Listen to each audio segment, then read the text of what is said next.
સાહેબ ડોક્ટરોનું એવું કહેવું છે કે ગરમ પાણીથી નાહવાથી આપણી રોગ પ્રતિકારક શક્તિ નાશ પામે છે.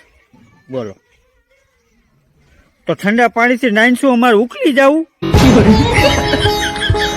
આવા તારણો ક્યાંથી કાઢે છે આવડા?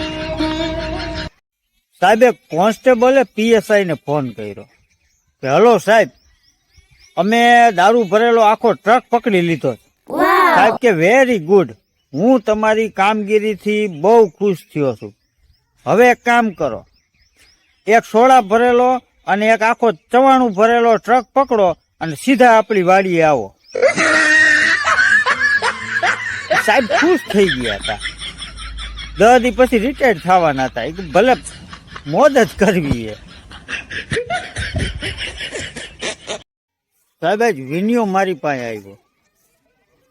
મને કે હું જાત્રાએ જાઉં છું, દારૂ મૂકી દેવો.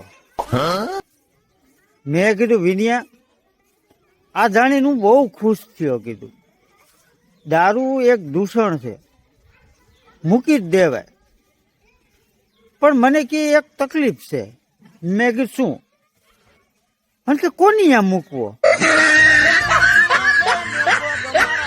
ભાઈબંધ આ મૂકું તો મહાણિયા પી જાય. સાહેબ આવડા નહીં જીવવા દો.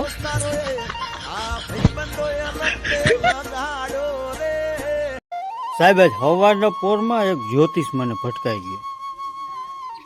મારો હાથ જોઈને કે વાહ, કે શું તારા હાથની રેખા છે? કે મને કે કરોડપતિ મા બાપની એકની એક દીકરી હારે તારા લગ્નના યોગ છે.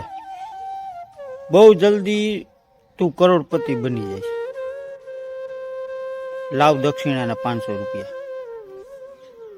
મેં કીધું 500 નહીં પણ 1000 આપું. પેલા મને ઈ કયો કે ઘરે એક બાયડી ને 2 છોકરા બેઠા એનું હું શું કરું? એટલે તમે પૂછો તો ખરા કે પહેણેલો છો કે નહીં?